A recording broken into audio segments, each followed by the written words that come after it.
You got intro?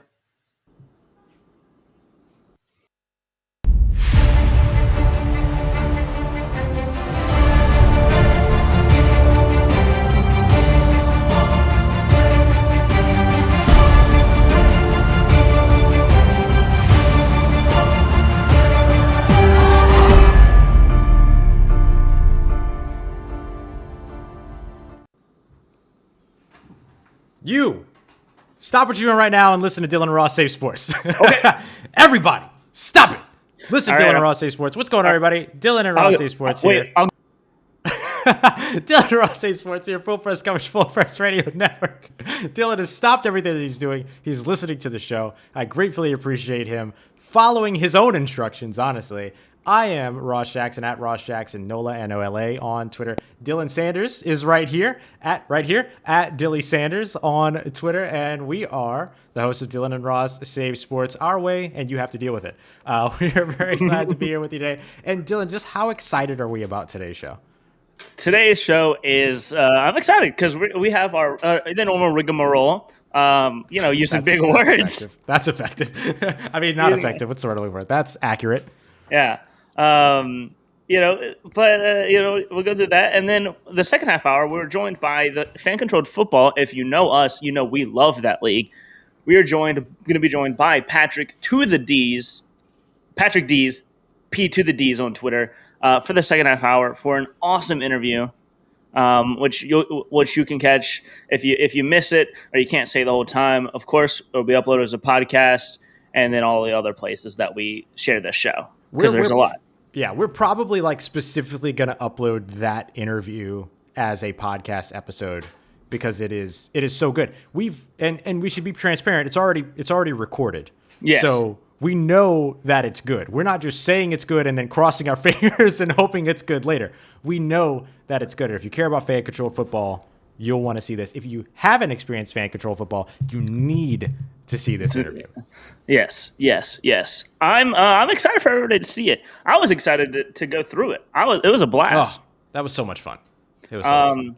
But other than that, Ross, we can try and pick something else. What was your favorite thing from Twitter?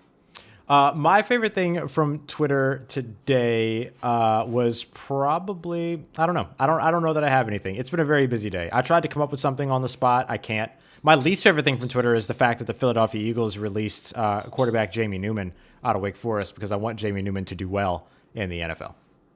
That's my least favorite thing from Twitter, if that counts. I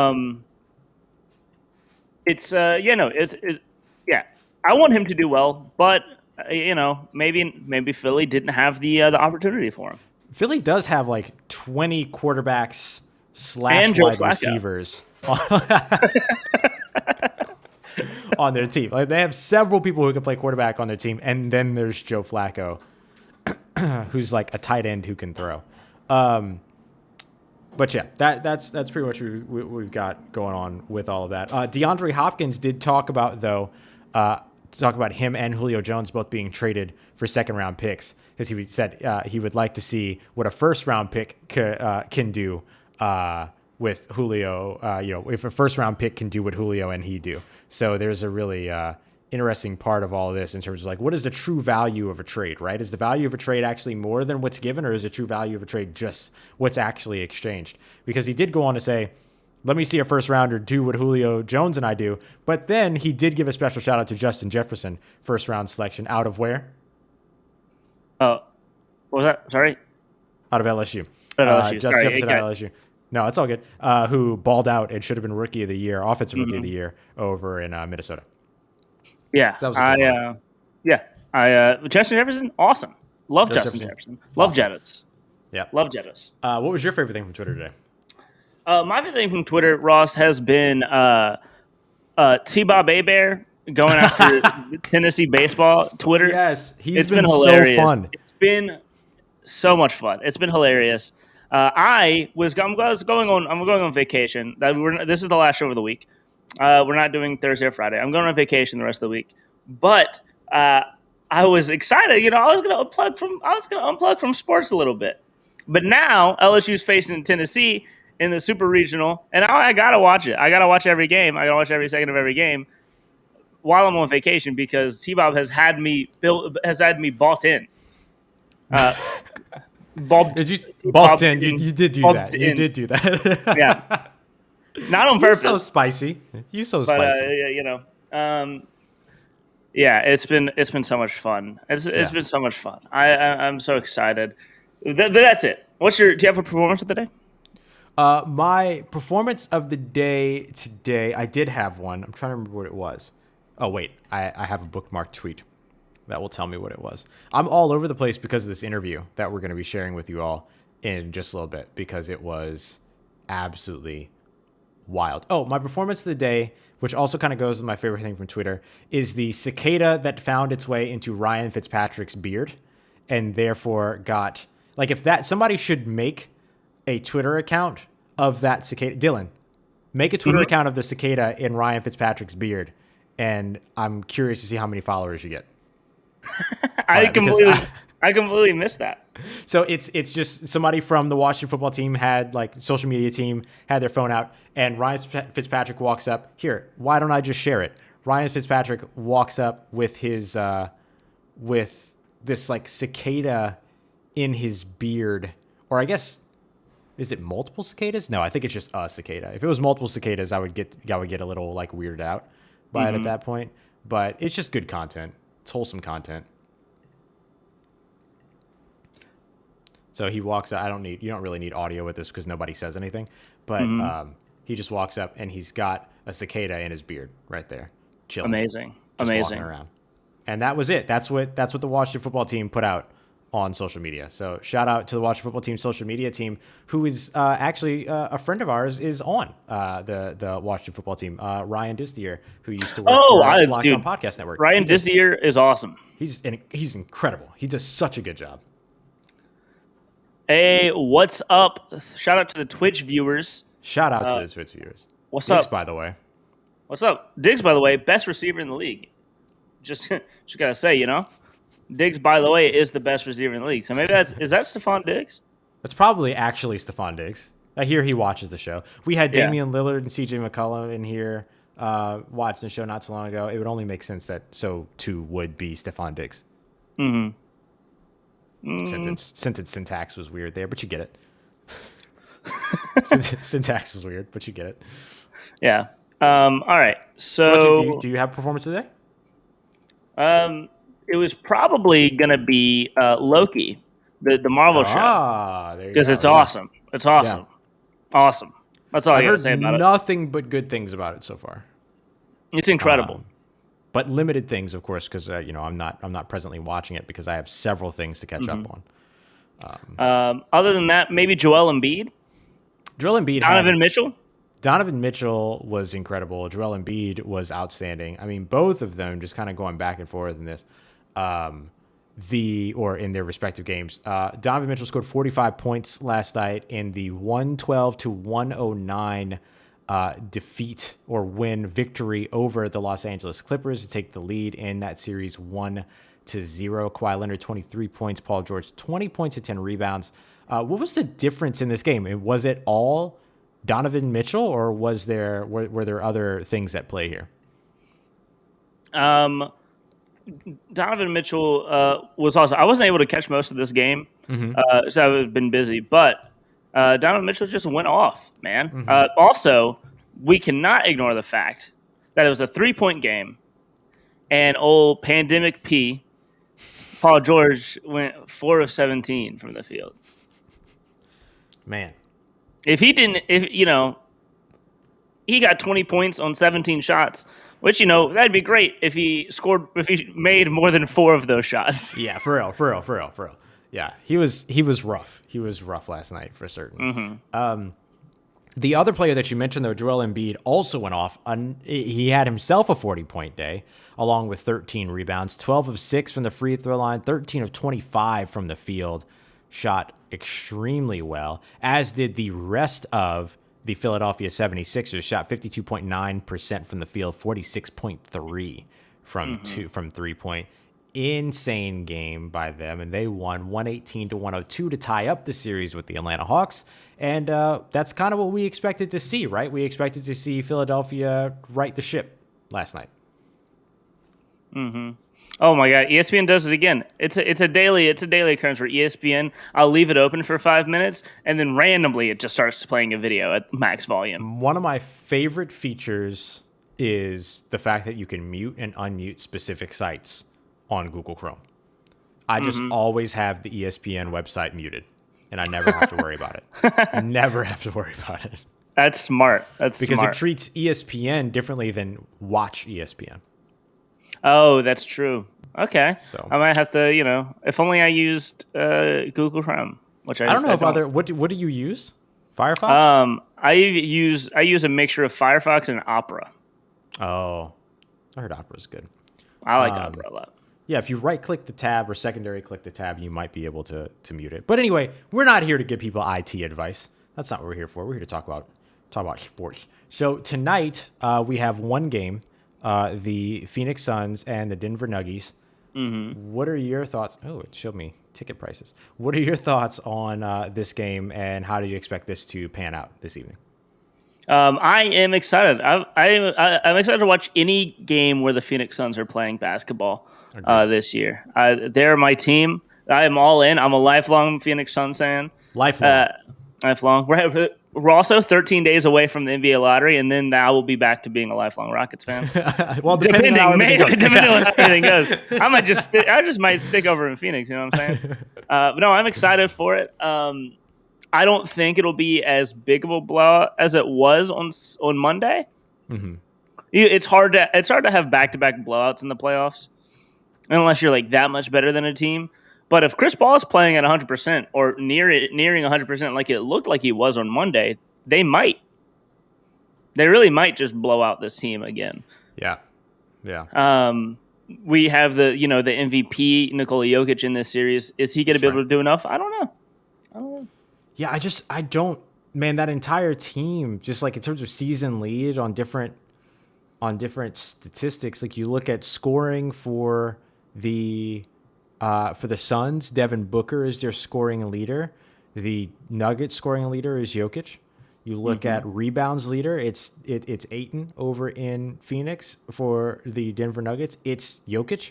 You look at assists leader, it's Chris Paul in Phoenix. In Denver, it's Jokic. Like, he is the entire team, while the Phoenix Suns just seem to be a little bit more dispersed and effective from 1 to 7 or 8 down into their bench. And I think that makes a difference in the playoffs. Like, we talked about this in the bubble. Like, the thing that made the Heat so dangerous is how deep they were and how effective they can be all the way down through their bench. And they made it to the finals with that type of construct. Yeah. I think it'll happen. Yeah, I'm excited. But Ross, let's talk about since we're going to be gone, since we're not going to have a show tomorrow or Friday, let's take a look forward to this weekend. What do you expect to see out of the playoffs this weekend? Well, let's talk about some of the games and when they are. So let's look ahead to the... I have one specific question for you, Ross, real quick. There are 2 more games in the Nets-Bucks series. Will that series be closed by the time we have another show? We have 2 more games until we're back? Oh, I see what you're saying here. And I think we will come back on Monday talking about Brooklyn advancing. All right, you think you could see a 4-game sweep? The Bucks have just shown nothing promising. I have no confidence in the Bucks right now. None, and they can fix that. Obviously, yes, of course, but I just don't see it at the moment. Particularly up against the Nets, who are only going to get better throughout the playoffs. Is the thing. So I think that my expectation is that we see Brooklyn, by the time we come back on Monday, we see Brooklyn advancing. By the time we get back on Monday, we'll be talking about the Suns 1 game away from advancing. Because I expect that they'll probably drop a game by the time that we come back. Okay. I was going to say, I mean, they could advance by Sunday. They could advance by Sunday. But I think we'll be talking about them still needing 1 more win, because I expect they'll drop one of the games at Denver. I don't know what to expect from Utah and Los Angeles. I have no idea what to expect from that series. We said that if Donovan Mitchell goes off, then Donovan Mitchell can be the difference in a game. but is he going to be able to be a difference in the series? I don't think so. I think that's my concern right now. Is can he extend that to 4 wins? Mm-hmm. And if he does, how viable is he in the Western Conference Finals at that point? You know what I mean? Mm-hmm. So I'm a little bit concerned about that. I think Philly. I still expect Philly to win their series against Atlanta.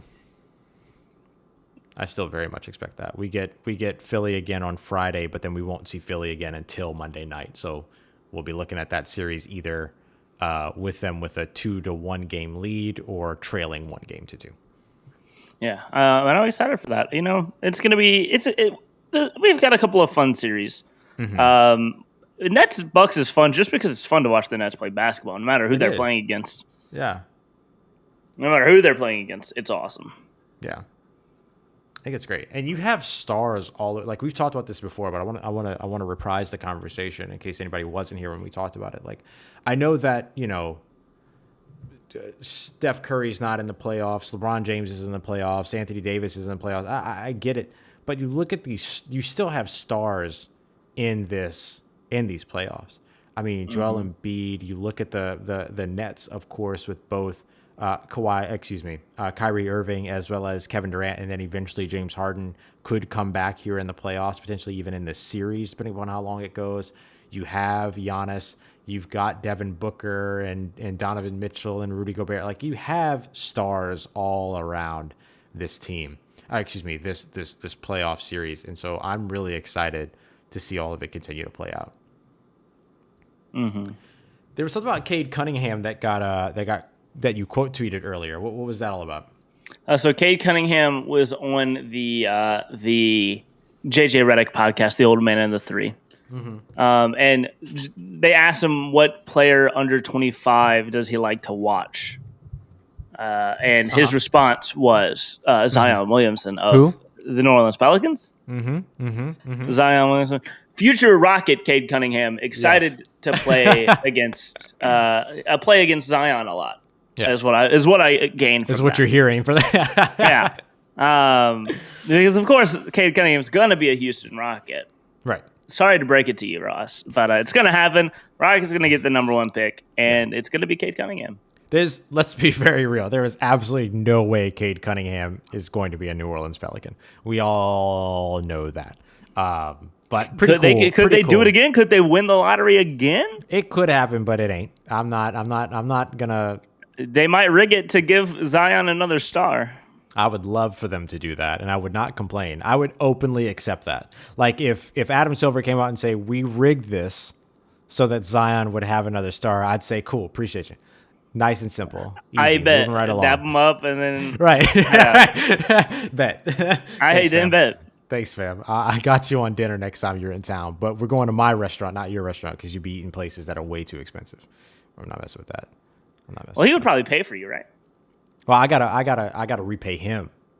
I gotta repay him. Okay. Unless him having dinner with me and getting to enjoy my presence is repayment to him, which I'm not gonna argue with that. I'm dope. So that could be a thing. That could be a way to go about it. Oh man. I'm just, this is exciting. This is an exciting day. It's an exciting week. And everything. And I'm excited to get to our interview in a little bit after we come back from break. Yeah. So we'll hit our break here. The episode's probably going to wrap up a little bit earlier because once that interview ends up, Dylan and I will come back. We'll talk about it a little bit, but it's a lot of fun. So we're going to go ahead. We'll step aside for about 3 minutes. And when we come back, we're going to roll the pre-recorded interview with Patrick Dees, one of the founders of the fan-controlled football league. You're going to love this. We'll be right back with it here as we continue on with Dylan and Ross Save Sports, Full Press Coverage, Full Press Radio Network. Boom, boom, boom. Boop. On break. Boop. All right, cool. We're on break on the audio side. Here on the video side, we're chilling. We chilling. How's everybody doing in the multitude of places this is streaming? Yeah, Diggs, by the way, how are you? Diggs, what's up? Man, Loki was awesome, Ross. Oh, was it? I haven't watched it yet, but this is one you have to watch Endgame first. Okay, at least Endgame. Yes, you cannot start it until you start Endgame. But apparently, this one's going to have the biggest impact on the rest of the MCU out of the other shows. So who knows? Who knows? I also watched Spiral, the Chris Rock Saw movie. Spiral, the Chris Rock Saw movie? Chris Rock made a Saw movie. Like Saw, like the torture porn horror movie? Yeah, Chris Rock. Is it a comedy? No, it's a Saw movie. Interesting. It's with him and Samuel L. Jackson. Huh. How was it? It was a Saw movie. I was ready to be intrigued. I was ready to be like, all right, I'll give that a shot, fam. I will watch it. But can I say this about Chris Rock? Yeah. In terms of his dramatic acting, he's not Jim Carrey. But it's one of those. Can't blur those lines, Chief. It's one of those things where like you kind of feel bad because you can see he's trying really hard, right? But it's just not it. And there's this one part where they have to make them look younger, but they don't have de-aging money, so they put like a goatee and a backwards hat on Chris Rock. On just 50-year-old Chris Rock, they put a backwards hat on, and that's him as younger. And then Samuel L. Jackson just has a mustache. Yikes! It's an experience. Also, they make a Twilight joke in it in 2021. Okay. They make a joke about Twilight out of nowhere, which really confused me. It's a movie. Yeah. Well, Chris Rock is the only reason it got made. He was like, I want to do a Saw movie, but I think I could be funny in it. And it just didn't work out. No, it really didn't, man. Yike. As much as it pains me. All right. Other than that, Bo Burnham's new special was awesome. Yeah, I still haven't watched that yet. I need to. I don't know much. It's dope. We're back in 10 seconds. All right. Should we like introduce the conversation first and then? Oh, let's just go to it. Let's just go to it. No. All right, here we go. 3, 2, 1.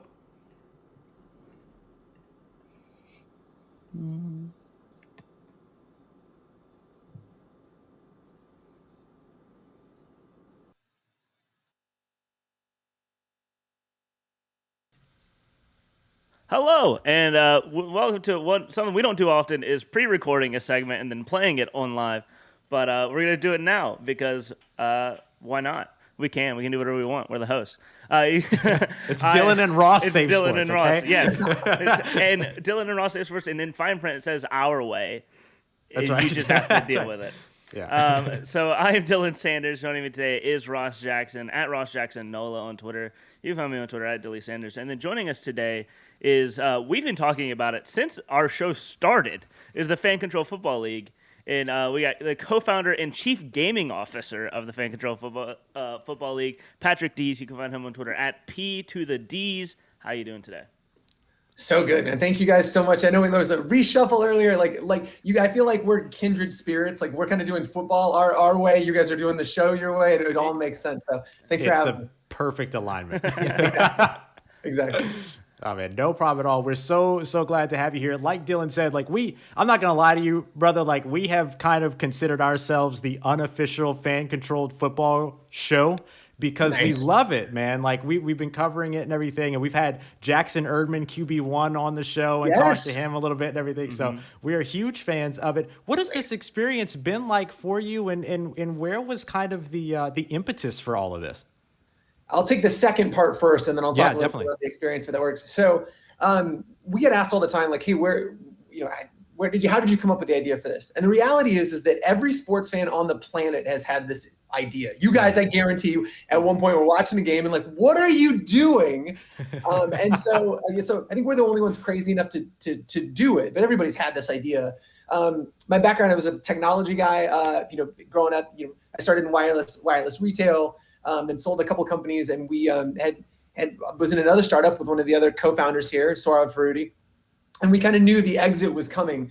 And it's that whole moment where we're in a position in life to think about like, what are we going to do next, right? Like to really take a deep breath, Because I feel like so many times where we're all so heads down trying to get through this next week or next month, we had a chance to be like, well, what are we going to do next? And Sora is a manic Cowboys fan. You know, one of those insufferable guys. You just can't. And I'm like, just stop. This huge fat head in the office, to the point where every week I would watch Cowboys games on Sundays. So I knew how my Monday was going to go, right? Because if they lost, Monday was going to suck. You had a lot of bad Mondays, I guess. Yes, you get it. And so he kept saying to me the whole time, I was like, what are we going to do next? And we had like a year where we kind of were like trying to figure out what we were going to do. And he said, well, I'm just going to buy the Cowboys, D's. And I was like, well, a couple problems with that. Like, one, the exit's not going to be big enough to buy the Cowboys. But two, like, that dude's going to outlive us all. Jerry Jones is going to be like 175. Oh, There's no way. So we're trying to think about, like, he's a huge football guy. Obviously, I'm a big football guy, but also like a huge gamer, right? Hence the chief gaming officer. I actually learned the rules of playing football by playing Tech Mobile and Madden, right? That's how I learned football. Yeah. My old man, not a big sports guy, incredible father, but just wasn't into sports growing up. You know, he was a drama guy in high school. And so I learned the rules of football by playing video games. And so he's all, yes, through playing video games. So that the experience of real-time play calling has always kind of been coupled with my sports experience. And so we had a couple of starts and stops. We bought a team in the AFL with Vince Neil from Motley Crue, which over some drinks at some point in a long, when we've got a little bit more time, would love to tell you stories about what a dumpster fire of a human being Vince is. Let's get it. We so seriously, when you get a shot, when you're done listening to the show, go Google Vince Neil national anthem and watch just how at a blackout. This is our first game. I'm like 3 feet out of frame in the shot, just going like this. He's blackout drunk trying to sing the national anthem. It is incredible. One of the all-timers. Anyway. So that didn't go the way we wanted to, but we learned how fundamentally broken that model was. And so we, along with Ray Austin and Grant Cohen, we bought a team in the IFL and said, look, let's just turn this over to fans, right? Like literally, this is our proof of concept team. We want fans to run everything about it. So fans chose the logo of the team, that which ended up being the name of the team. They were named the Screaming Eagles. They were almost named the Stormin' Mormons because we played in Utah, which I think would have been incredible. Awesome. That's what we call Taysom Hill sometimes down in New Orleans. So we were almost named the Spaghetti Monsters, this Teamy McTeam face. Anyway, some great ideas that didn't materialize. But fans chose. Can you imagine how cool the swag would have been? Like a shirt that says Teamy McTeam face would have been unbelievable. Anyway, to catch us up to current, that experience proved out that fans. Our thesis was if you put fans in a position to be successful, that they would do it. Right. The advent of IQ around the game of football is higher than it's ever been with Madden and fantasy. People know this game and well. Right. And even if you don't, we wanted to set it up to where you could have input and still be put in a position to be successful. So 100 different countries called plays for this ostensibly minor league team in Utah. Just the engagement was incredible. And it gave us the confidence to then take that team out of that league and then reinvent football for the digital age. And so what we get to fan control football is, this is the four of us sitting back and say, look, if you invented football right now, what would it look like? And I think it's something close to what we did. Games are an hour and a half long. They're running clock. Fans are calling plays. They're engaged. They're competing against each other. There's no kicking because nobody ever said, like, nobody's ever watched football and was like, fuck yeah, the kickers are here. I don't know if I can It's all good. You're all good. Nobody's ever said that in the history. And so we removed the kicking game. And so anyway, that's where kind of where all of this came from. And I think the impetus was like, we have a chance to, again, reinvent sports and really disrupt it in a way that, like, I think and provide it the way fans want or can consume it, right? This lean forward type experience. And so that's where that all came from. It's awesome. Well, it was a blast to watch and an experience. I'm rocking the Wild Aces hat. So good. Shout out. It was so much fun to watch. I watched every second of Fan Control Football. I was obsessed from the start. It was so much fun. Y'all really pulled it off. I was amazed. It went so much better for year one than I expected. And I didn't doubt y'all or anything, but it was awesome. It was awesome. It's a lot though. Like, here's the second part of that first question. What was it that experience? Like, I've been working on this for the better part of 6 years. And so I've never had a professional experience like seeing game one. I mean, it's been on whiteboards and on decks for years when we were putting together this group of owners and raising capital to get there. And it was unreal to see it. And I know exactly what you're talking about, that whole you didn't doubt us, but like, how cool could it be in the middle of a global health crisis? It's never been done before, like all these moving pieces. So I get it. Like, I mean, in some ways we're startup guys and all we saw were the places that were broken and how much we can make it better. But I think it proved out to be like really, it was exciting football. The product on the field was fun to watch. So I'm glad you enjoyed it too. Yeah. One of the things that we talked with Jerdy a lot is how impressed we were with the turnover from week to week and how stuff changed and how fluid it was and how it all worked. So what was it like the week to week basis making those changes? It was cool.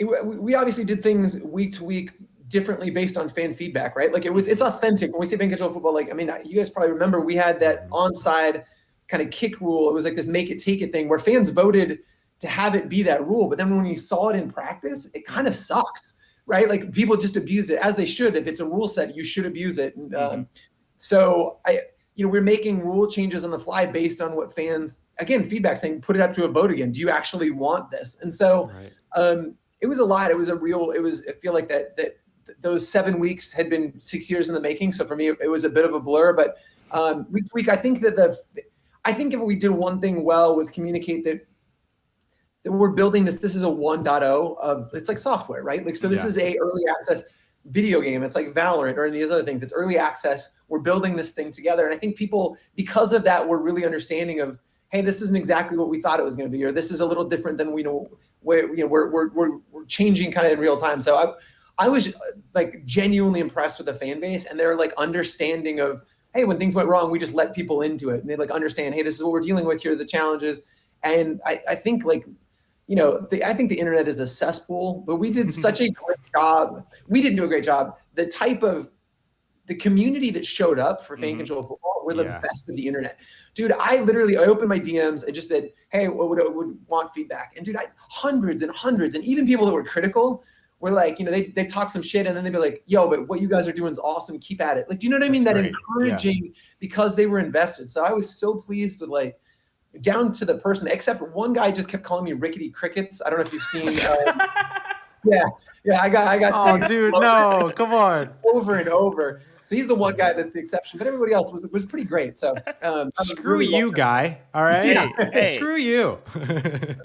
Dylan's like, I'm sorry, that was me. My bad. Dude, it was great, Dylan. Dude, it was great. Pretty creative shit talk. So I give him props for the creativity. So. Yeah, definitely. You might not be able to answer certain things in terms of looking ahead, but I guess it would be pretty irresponsible of me not to ask. What is sort of the what is sort of the foresight here as you move forward? Like, how excited is everybody about the future of where fan control football can be next season, if you will? Yeah, no, it's a good question. So I mentioned we had a proof of concept team, right? Mm-hmm. That was the Scream Eagles. This was the proof of concept league. It's like, hey, what could this look like? And honestly, it's been cool going forward, right? Because you have all these moving pieces. You have sponsors, the Progressive, Wendy's, all these like huge national brands that took a chance on something that they'd never seen, and it required a lot of vision, right? Because it's a 3D render on a deck, and you're like, this is what it's going to look like, and they're like, okay, cool. You know what I mean? Like now, both on it for investors and sponsors and everybody involved. We have something we can point back to. It's like this, but we're going to pour gas on it. Like, and I think we left season 1 with a really good story to tell. It wasn't perfect by any means, but I think the people that called plays called every play, right? Nobody called like 4 plays. They called 137. Like nobody. Yep. Like, if you went down that funnel and engaged, you were really into it. And so I think we got a really good story to tell. We're definitely coming back for season 2. There's still some moving pieces, and 2, 3, 4. There's some moving pieces around when, because the thing that I don't want to do, we want to play soon, right? I'm sure you guys would agree with this, that there's this, like, you want to keep that momentum in that fan base, but I want to play soon, but I also want to be able to iterate and really do all of the things that we know we can. I want the product to feel kick-ass and distinct year to year. And if you go too fast, that's just a product cycle. Like if we played this month, there wouldn't be enough time from a technology perspective to iterate and change on what we did. It would just feel exactly like what we just did, which more of the same is good. But I'm very committed to this evolving and getting better. And like, one of the things that we're looking at, I don't mind saying this here publicly, and this is not by any stretch a commitment to do this, but we're looking at the Unreal rendering engine. Like it's a video game engine, but you can do all sorts of cool stuff and broadcast with it. And so using Unreal, I want to draw the routes on the field. Oh, right? Like, yeah. Right. So you could see where people are supposed to run, and then you can see how the play actually turned out. There's a ton of cool stuff that we need a beat to do. So we're coming back for 2.0. We haven't announced when that is yet. Hopefully we're able to talk about that soon. But the other challenge that comes with that is it's just not more of the same, but we're adding at the very least 2 more teams. So we're going to go from 6 or potentially to 8, depending on when we play. And so there's the process of bringing in new ownership groups and making sure they gel. We're going to change team composition a little bit too. We learned a lot about in season 1. We had a murderer's row of big personalities: Marshawn Lynch, Richard Sherman, Greg Miller. These guys that really got it. It's so now I want to make sure that each team kind of has some football swagger to it, and some video game swagger to it, and some pop culture type Quavo, be it R&B or other entertainment value. So we're trying to change team composition. So anyway, a couple of moving pieces, but and of course I have to say this, but I'm really excited about the way things are coming together for season 2. That's great. Great. I personally, the games are going to be. Are they still going to be in Vegas like the original plan? Or are they going to go? Are y'all going to still be in Georgia? Do you know? It's up in the air. Here's what I would say is that it's the reason we're shooting in Georgia is because of tax credits. All the Avengers stuff shot there. It's a great place to shoot. Yeah. The reason we looked at Vegas from the beginning was because a lot of these celebrities were here in LA. And so the idea of getting them on a 42-minute flight to Vegas is super easy, right? Everybody will go to Vegas, they'll go show up to a game and then have a party that night. And so that's where we're strategically, we had a really good partner out in Vegas where we were going to shoot. This ended up just being a much better opportunity, especially in COVID. Nobody was going to, they still came, which was cool. Marshawn came to a bunch of games. But it was if we could have played that in Iowa. Who cares where we were playing if it was going to be largely fanless and I wasn't concerned about getting owners to games. Vegas is definitely on the table. And if I have my druthers, every couple of seasons it'll change and the shoulder content will be flavored around where we are, right? So the shoulder content around the league in Vegas is going to feel diametrically different than it would shoulder content in Georgia, with the barbershop and the other things we did. Or I'm ready for the New Orleans. I'm ready for the New Orleans season. Dude, I love New Orleans. I think it's one of my favorite towns in this country. So and that is a city with a real identity. And so it's definitely on our short list. We've talked about New Orleans, Miami, Dallas. So 100%. Wherever they are, I'm gonna have to try and come out for a game because it just looks like such a fun experience. So I'm saying it on the record. I would love to have you guys out. Come sit with me in a game this season. So let's do it. Let's do it. We're down. Appreciate that, man. Cool. Thank you. Yeah, we'll be there. And this transitions really well into the next question that I wanted to ask you is that it's interesting that fan-controlled football was without one thing last season, and that was in-person fans. Yeah. How different do you expect fans? What's the difference you expect fans to make now that as you move forward, you can expect to have them in the stands? Such a good question. So when we originally concepted this, I talked a little bit about the model being broken in the IFL, right? They have, 8, 10, 12 different cities where you've got distinct teams of ticketing and trainers and all this stuff. The idea we built what we call the league in the box, and it was always going to be shot in front of a studio audience and a shared services model. So I have 4 trainers, but for all of the league, right? Do you understand? I can put on a season of football for orders of magnitude less money than it costs even the other small leagues. And I can spend that additional money on cooler production value and technology as opposed to spending money each week bussing these guys back and forth, right? So we'd always concepted it as a league in a box, always a digital first experience, right? Because you look at the NFL and 99.8% or some nonsense stat of fans don't go to a game in any given year. Right. You're watching it at home. It's probably a better experience. I have a 150-inch screen in my house. I'd way rather watch the games there than go freeze on the sideline. Do you know what I mean? This is true. I've got a problem. I'm a child. But seeing the fourth down marker and that experience is better than being there live. And so we'd always built this digital first. This season, what ended up happening, and hopefully you guys can see from the broadcast, it was a fucking party in there. It wasn't even intended to, but it got crazy. And I think we have an opportunity to do some really cool stuff with fans to allow fans to earn the ability to come be part of that party and be part of that atmosphere. And we want to scale that a little bit. I want to give players the ability to feel like there's this, for an atmosphere perspective, right? It's got to be way better playing in front of fans than it is just, to the quiet that was what we did last year. So I hope we can strike that balance, still be a digital first product, but have it be a damn good time for the people that are there. Absolutely. I'm sure it'll be a lot more fun playing in front of fans instead of just Quavo getting a haircut. That was unreal. I was in the booth. I was in the booth and they're in my ear. They go, Quavo's getting a haircut. And I'm like, he's supposed to be on in like 2 minutes. What do you mean? Literally didn't even occur to me that you brought a barber. And I'm like, I guess we just missed Quavo. I guess he's not coming. And then he walked in and I'm like, wait, what? Unbelievable. Unbelievable. Man, everything I saw out, moment. Yeah, everything I saw out of that place looked like y'all were. It was still having a lot of fun from the people that were there. But I can't wait for fans. Fans are just going to make it that much better. I think so too. I genuinely do. Can't wait to have you guys out. That's awesome. Yeah, and everybody. And it seemed like everybody, all of the team owners, really bought in, like surprisingly well. And of course, I watch a lot of Kind of Funny content. All of the Kind of Funny best friends went crazy for it. Yes. That was so much fun to watch. The Wild Aces News Network. Yeah, I've that's why I found out about it. I found about it through Greg Miller, so that's how I knew, like from the jump. Like I've been keeping up with it since it was like pretty much announced because he was all in on it. But even every other team, like all of the fans were awesome, and it was really awesome to see. That's unsurprising to me that you're part of that best friend community because like I'm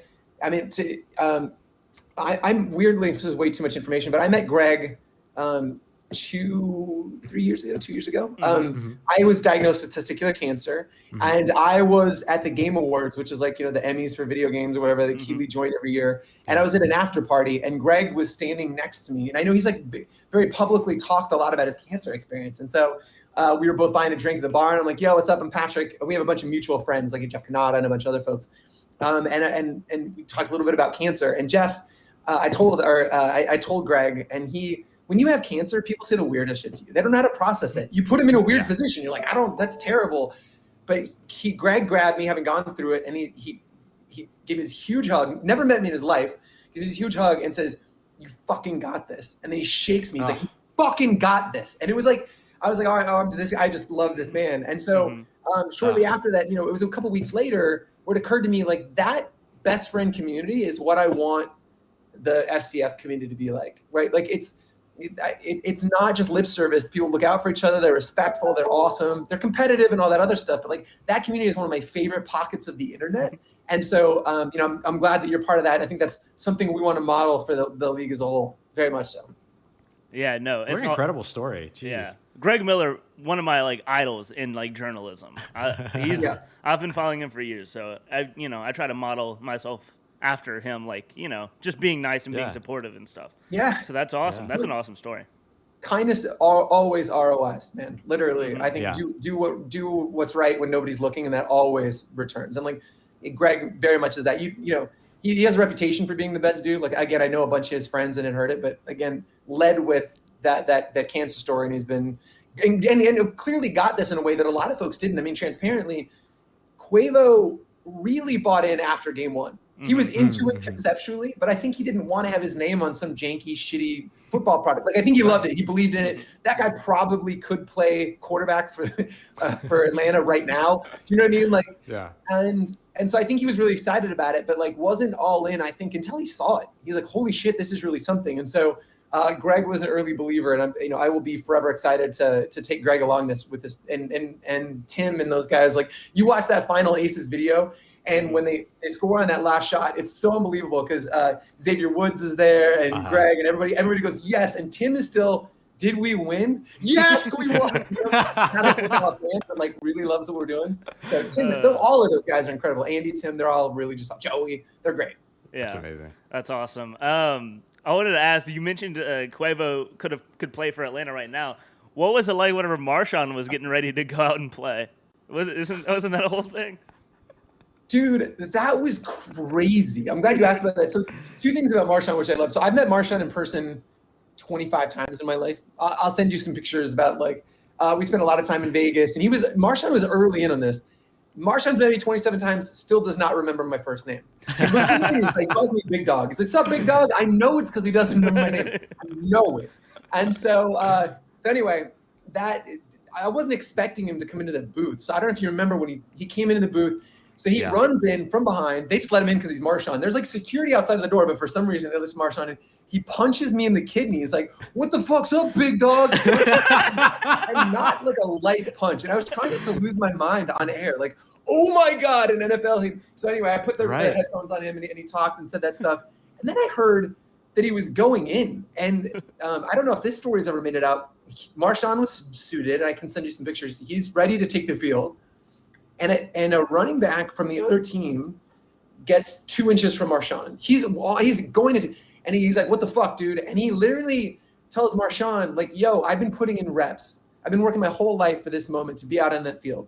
I've been busting my ass in a bubble for the past 3 months. And what have you done? You're a professional, but you got yours. Don't take this from me. And Marshawn said, respect. And he took his helmet off and walked away. He was going on the field. But it's pretty cool. I mean, again, Marshawn got it. Every part of that was pretty amazing to me. The guy that stood up to Marshawn Lynch, because not many people are going to get in Marshawn's face. It looked like, you see the pictures, and they're just passionately talking, but it's that 60 seconds before somebody starts throwing fists. You're like, oh my God, yeah. So and how cool of Marshawn to see that, see him in that moment, as opposed to being like, nah, I'm going out there regardless. I don't care what you have to say. Like, he saw him in that moment. Wow. Totally. I didn't know that. I thought it was just like, he didn't have he wasn't cleared or anything, but no, that's awesome. I didn't know that. No, man, he literally suited up and was ready. He's like, it's my fucking football team. I'm going out there. And then, and so we were we were shocked, but loved the idea. And that's part of what's fun about the league is I think we can do crazy stuff like that. Like the way we, with the Aces just pulled Jerdy, right? Like the way that there was just there's scheming. And if you can think of it, you can do it. And I kind of love that he was just willing to get out on the field. But anyway, yeah, I agree. I really respected him. Yeah, I got to ask, too, you talk about some of the personalities that are in ownership and some of these NFL personalities. Austin Eckler is a part of that as well. But on field, you fielded not only Johnny Manziel this season, but also Josh Gordon. How meaningful and impactful was it to have guys like that show up, even if just for a brief time? And it really inspired what we're going to do next season. So next season, we're going to continue to do the star casting, if you will, and bring in guys with huge names like that. So Johnny's incredible. Honestly, that dude's just a really grounded dude whose goal, and again, I don't know if this is out there, but he kept telling us is look, I've been there, I've played at the highest level. My biggest regret about my NFL experience was the guys that I let down. And so let me pay it forward and kind of be player coach with these guys and help them understand what it takes to get to the next level. Again, just a tremendous dude. Clearly, that brought us a lot of national attention, right? Johnny Manziel, we were on SportsCenter, and everything Johnny does, people want to cover. And so outside of being a high caliber player and a good mentor for these guys, I think it was critical to put us on the map because, people think, Pat McAfee talks about this league and he thinks it's just such a joke. And a lot of people don't, and unless you saw it, unless you participated in it, conceptually, there is a world where this is hokey as hell. And that's not what we ended up doing. And so having those guys on the field, I think, helped prove some of that. Dude, I don't know if you saw it yesterday. Trav Daddy just got drafted by the Seahawks. Yeah. So I was pretty excited about that too. I was really excited for him. Good dude. That is awesome. Yeah, I'm excited. It's been a lot, and even whenever Jerdy was trying out for the Vikings or was at the pro day, right? People were still covering that, fan control football, so. I'm seeing it more and more, and I'm really happy for y'all because it's an awesome thing that y'all are doing. Oh, well, thanks, man. It's been a weird, crazy fever dream of a couple of years, but I'm excited about where we're going because I think again, it's not just this. Fan control football is one part of it. The holdco is fan control sports and entertainment, and so I think the idea of and sports plural, and so the idea of okay, we've kind of proven this model of football, but you think about other sports that are just ripe for disruption. You think about cricket, or I'm not a big cricket guy, but that clearly we could reinvent cricket. I think you could look at baseball. I think baseball is boring as hell. I love to go into a baseball game. I love getting a Dodger dog and sitting with my friends, but I'm not there for the action on the field. And think about the things that you could do with baseball if you took a swing at it. So I'm pretty excited about kind of the roadmap we've got in front of us. It'll be fun. It's incredible, man. Ross, you got anything else? No, man, we'll let Patrick get on with his day, but man, we appreciate it, you taking the time to be here. We cannot wait to continue to cover 2.0. Love it. And we're excited to be able to hit up a game, and maybe we'll see if we could do a live show at one of the games too. I will make sure I'll make sure you guys are set up to do it. I would love to do it, and then please have me back. I know I've been a pain in the ass to schedule, but I would love to come back. You guys are awesome, and so let's as we start having some pretty big news in the next couple of weeks, please have me back. I'd love to come back and talk about it. Awesome, That's man. Great, man. Well, everyone go follow Fan Control Football up on Twitter and see what they're doing over there at FCFLIO. Follow Patrick at P to the D's. And once again, man, thank you for coming through. Thanks, guys. Have a good one. You as well. You too. Oh, look at us. We're back. We back. Wow. Seamless transition. it was like 3-shot, Big Dylan 2-shot. Oh, man. Okay. What are some of your key takeaways from that interview outside of how just ridiculously awesome Patrick Dees is? First off, that we're confirmed for at least one more season of Fan Control Football, because I'm so excited for that. Yeah. Second of all, that it's going to be a rotating cities is going to be awesome. And New Orleans made the short list. And New Orleans made the short list. I'm excited. Hey, you talk about filming with low taxes. Louisiana is one of the best states to do that with. That's right. Louisiana was Atlanta before Atlanta was Atlanta. Come on down to New Orleans. I'll be there every week if it's in New Orleans, you know. I'm saying. You heard me?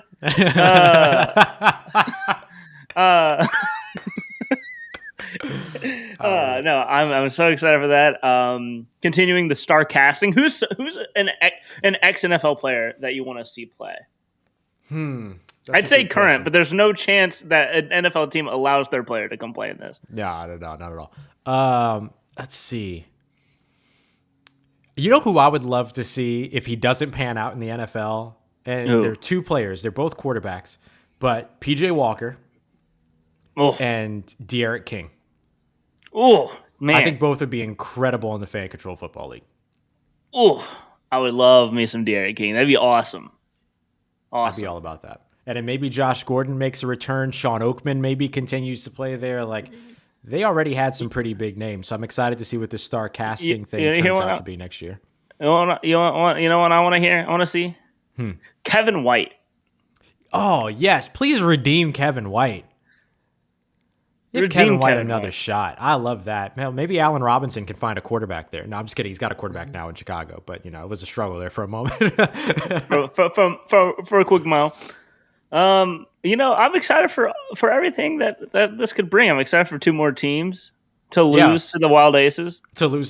But I have to say, we talked about potential star players that could be a part of it, right? What about two cities you think that deserve a fan control football team and would treat it well? Well, we need to see fan control football I think it would be awesome in Chicago. Chicago would be great. My answer for everything is always Buffalo. Buffalo's great. I'd love to see a season revolving around Seattle. Mm-hmm. And you know what? Throw Oakland a bone. Oakland doesn't get anything. Oakland. That's exactly what I was thinking. Yep.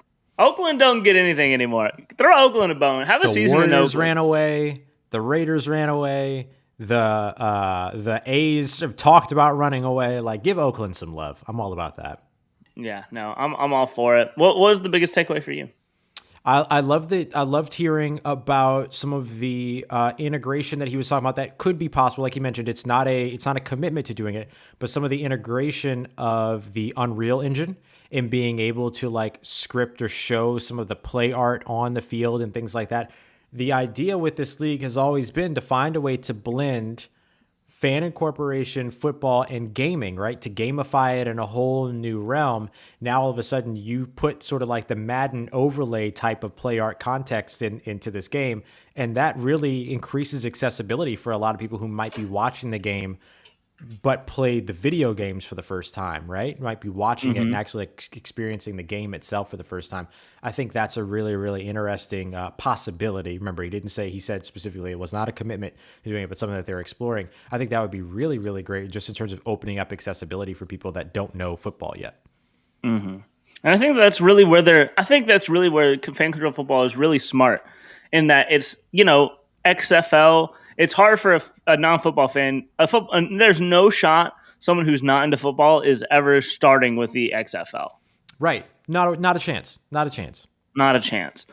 There are plenty of people who already have no clue how football works, but have been watching the FCF not only because they have great ownership getting their fans into it, but also they have plenty of people bought in that do already love football. Yeah. It's a fun experience. Yeah. The other thing I would love to see that I think the XFL did well, and I think the FCF could do even better, is remember like the And maybe like we didn't see it because of COVID protocols and things like that that were happening during FCF. But remember in the XFL to where like a play would be done and then immediately you were interviewing somebody on the sideline? Dylan and Ross save sideline journalism. Let's get it. Like, let's get it. Put us on the field. Let us get it done. We'll ask the questions. We will give these guys their shine. Like I loved that part of the XFL, and I thought that was something that was really engaging and that people absolutely loved. And you probably didn't get a chance to get that for fan control football simply because of everyone just needing to do the right thing and be safe. Now, all of a sudden, if fans are getting back in the stands and this is happening like later on in the year or something like that, or even beyond this year, there might be opportunity for something like that to be able to increase the access to the players.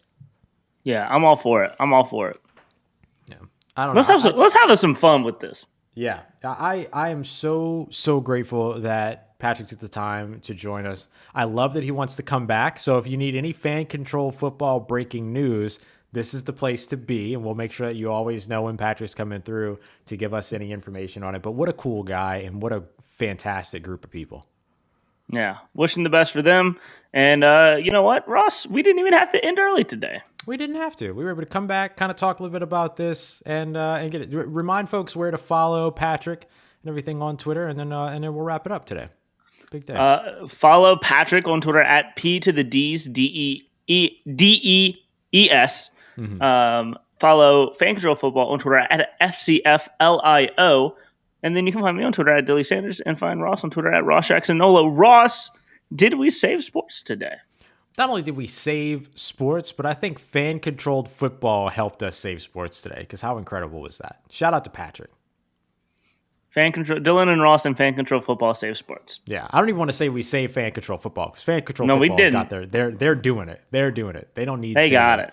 But we're so grateful that we got to be a part of it. I think we can officially stop saying we are the unofficial fan control football show. We're the official branded sponsor. Nope. No, none of that. But we love it, and we're so excited to continue to keep everybody up to date with it. We're so grateful to Patrick and FCF for giving us that time, and we look forward to continuing through it. Remember, we're taking the rest of the week off, but we'll be replaying this episode over the next couple of days, so in case you missed it or tuned in a little bit late, it'll be live. It'll also be over on the Dylan and Ross Save Sports podcast feed, which you can find wherever you get your podcasts. So thank you, everybody, for joining us for a very exciting episode. Dylan and Ross Save Sports. We'll see you next week.